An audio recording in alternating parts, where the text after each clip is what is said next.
नमस्कार दोस्तों, एक बार फिर से हाजिर हैं श्रीमान जोगिंदर आर्या जी के साथ। आज आपको जानकारी देंगे जॉइंट पेन के बारे में। नमस्कार जी। नमस्कार जी। आज जॉइंट पेन के बारे में हम वार्तालाप करेंगे। जी तो जरूर। छोटी उम्र के जो युवा हैं उनको भी कट कट की आवाज़ें उंगलियों में से आने लगी हैं, बिल्कुल। तो इस पे थोड़ा सा सर प्रकाश डालिए। जी बिल्कुल, मैं बताना चाहूँगा आपके चैनल के माध्यम से आजकल बहुत से लोगों में आपने देखा होगा कि हड्डियाँ बहुत कमज़ोर हो जाती हैं।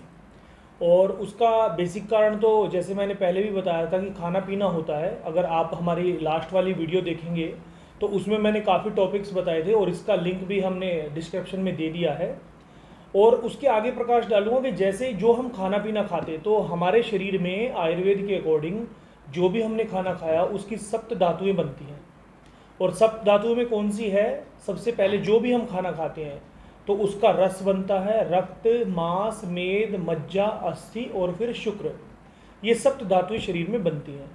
अब आप समझिए, बिल्कुल सिंपल है। यदि कोई व्यक्ति खाना ही ऐसा खा रहा है कि जिससे न्यूट्रिशन उसको मिल नहीं रहा है और कैल्शियम उसके शरीर में पहुंच नहीं रहा है, जैसे आपने देखा कि बर्गर, चाउमीन, मोमोज शोमोज, ये जितने भी आजकल जो फास्ट फूड है, जंक फूड जो है, तो उनसे अगर आपको न्यूट्रिशन नहीं मिलेगा तो आपके शरीर में न्यूट्रिशन कहाँ से आएगा?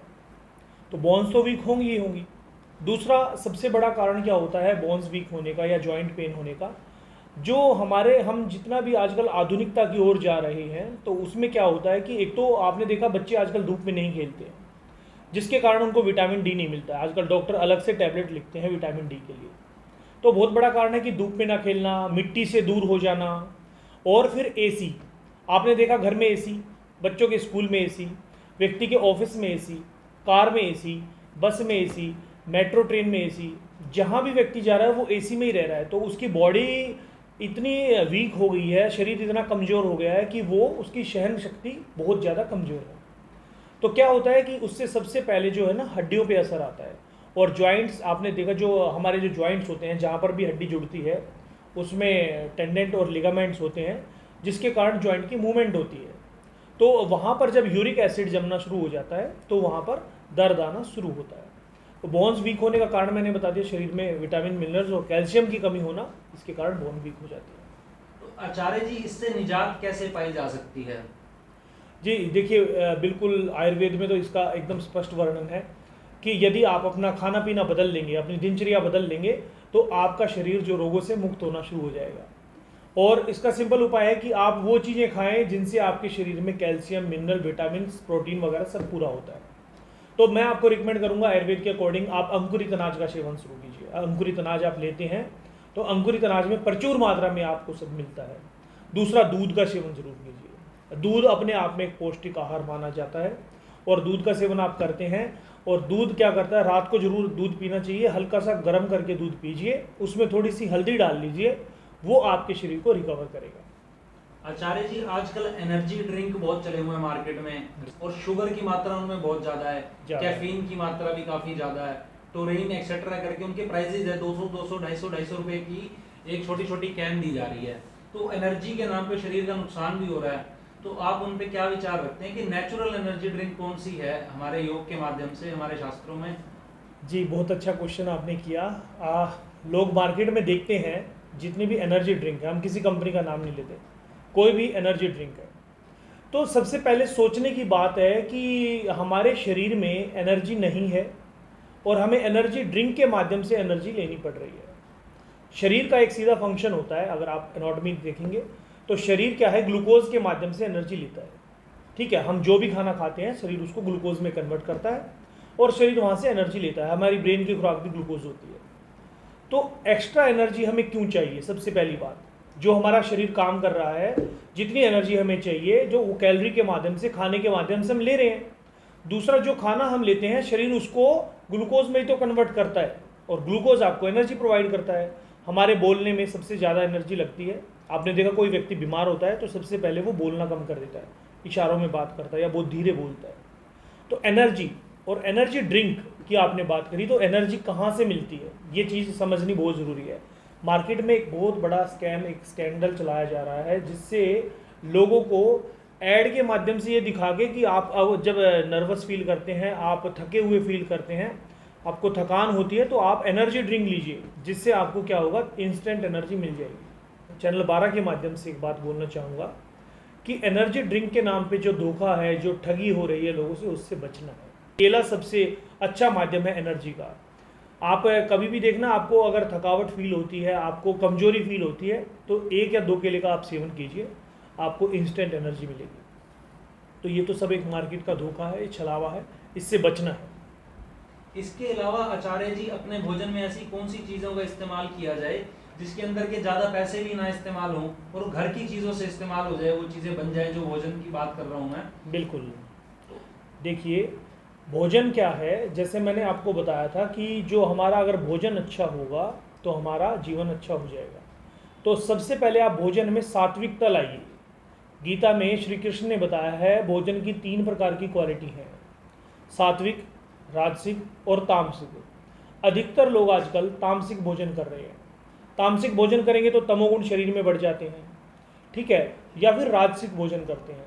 तो ज़्यादातर आप कोशिश कीजिए सात्विक। सात्विक का मतलब है जो सीधा सीधा प्रकृति से हमें प्राप्त होता है और जिसमें किसी प्रकार की हिंसा ना हो, वो सात्विक भोजन होता है। वो मधुर होना चाहिए, सुपाच्य होना चाहिए।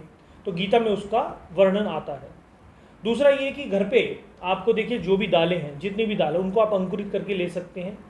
राजमा, चना, छोले, ये सब आपको रात को नहीं लेना चाहिए, पचने में थोड़ा सा हार्ड होते हैं, तो इसको पचने में टाइम लग सकता है। उसके बाद जितने भी आप सब्जियां हैं, जो भी सीजनल सब्जी है, वो आप ज़रूर लीजिए। उससे आपको प्रचुर मात्रा में विटामिन मिनरल्स मिल जाता है। और रहा अनाज की बात, तो अनाज भी आप मल्टीग्रेन खिचड़ी ले सकते हैं। खिचड़ी सुपाच्य होती है, दलिया बना सकते हैं, मल्टीग्रेन दलिया बना सकते हैं। और ये सब चीज़ें आप लीजिए तो आपको प्रचुर मात्रा में न्यूट्रिशंस मिल जाएगा। आचार्य जी, जैसा आपने बताया दलिया इत्यादि भोजन में लिया जा सकता है, लेकिन आजकल दलिया भी प्रिजर्वेटिव्स के साथ पैकेट्स में आने लगा है। पहले चक्की पे लोग पिसवा के लाया करते थे और 5 अनाजों का आटा इस्तेमाल किया जाता था, अब वो सब थैलियों में बिकने लगा है। तो क्या उसके भी ये साइड इफेक्ट्स हैं? देखिए, बहुत जगह ऐसा होता है कि एक तो दलिये में जो है ना प्रिजर्वेटिव नहीं ऐड होते, क्योंकि वो सीधा अनाज को पीस करके बनाया जाता है। दूसरा क्या होता है कि बहुत सी जगह ऐसी हैं जहाँ चक्की नहीं अवेलेबल है। जो लोग फ्लैट्स में रहते हैं या फिर जो सोसाइटीज़ में रहते हैं, तो वहाँ चक्की उपलब्ध नहीं होती है, तो उनकी सुविधा के लिए ये चीज़ें पैकेट में डाली गई है। हालांकि पैकेट की जो वस्तुएं मैं मना करता हूँ वो है कुक्ड फूड। अगर आप पका हुआ खाना पैकेट में रख के बेचते हैं तो वो नुकसान है। और अगर आप उसको, जैसे दलिया आपने बताया कि भाई दलिया है या आटा है, अगर आपके पास ऑप्शन नहीं है तो आपको पैकेट से लेना ही पड़ेगा।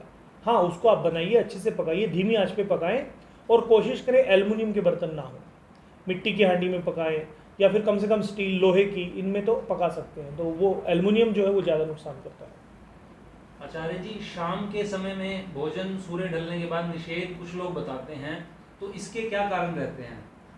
जी बिल्कुल सही प्रश्न आपने किया। खाने का जो समय है वो आयुर्वेद के अनुसार निश्चित होता है। जैसे मैंने आपको बताया कि हमारे शरीर में 3 दोष होते हैं, वात, पित्त और कफ। तो इन तीनों की साइकिल होती है शरीर के अकॉर्डिंग। तो आप देखेंगे कि जैसे 8 घंटे के हिसाब से एक साइकिल चलती है, वात, पित्त और कफ। जो रात को सोने का समय होता है हमारा, तो उसमें सबसे ज़्यादा प्रधानता रहती है वात की। सुबह 4 बजते ही कफ प्रधानता शुरू हो जाती है और शाम के टाइम आते आते पित्त प्रधानता शुरू हो जाती है। तो जैसे ही सूरज ढलता है, खाने का उचित समय है जब सूरज ढलता हो, यानी संध्या के टाइम पे, उस टाइम आप पहले ईश्वर का भजन, उपासना आदि कीजिए। उसके बाद फिर आप भोजन करें। और ज़्यादा अगर आज के टाइम में देखो तो 6:30-7 बजे तक भोजन कर लेना चाहिए, जिससे क्या होता है कि हमारे शरीर में उसका पाचन अच्छे से हो पाए। बेसिकली उसका कारण ये है। लेकिन आजकल के हमने देखा है लोग रात को 12 बजे, 1 बजे, 2-2 बजे भोजन करते हैं, तो वो बिल्कुल गलत है। वो रोग बनाएगा शरीर में जाके, वो लाभ नहीं करेगा। तो आचार्य जी, आज हमने आपसे जाना कि खाना किस प्रकार का खाएं, अंकुरित भोजन का इस्तेमाल अपने जीवन में करें तो रोगों से दूर रहा जा सकता है। फिर भी आपके माध्यम से कोई 1-2 एक्सरसाइजेस जिससे जॉइंट पेन में रिलीफ इंसान को मिले घर बैठे, वो आपके माध्यम से आप बताना चाहेंगे? अगर देखिए, खाना खाने के बाद मैं सभी को बोलना चाहूँगा कि खाना खाने के बाद वज्र आसन में ज़रूर बैठना चाहिए। एकमात्र ऐसा आसन है जिसको आप खाना खाने के बाद भी कर सकते हैं। तो वज्रासन में करना क्या होता है, बेसिकली हमें सीधा बैठना है घुटनों के बल और पैरों को पीछे मोड़ देना होता है। ये आपके स्क्रीन पे आप फोटो में देख सकते हैं। और दोनों पैर के टोज़ को आपस में मिलाना है, एड़ियों को बाहर खोलना है और हिप्स को उसमें टिका देना है। दोनों हाथों को घुटनों पे रखें और कमर सीधी रखें। तो इस प्रकार से वज्रासन हुआ, ये आपकी जठर अग्नि को बहुत तेज करता है, आपकी पाचन क्रिया को मजबूत करता है।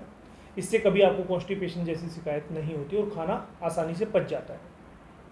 आचार्य जी, हमारे कुछ दर्शक ऐसे भी हैं जो ज़्यादातर समय अपना बैठे बैठे व्यतीत करते हैं।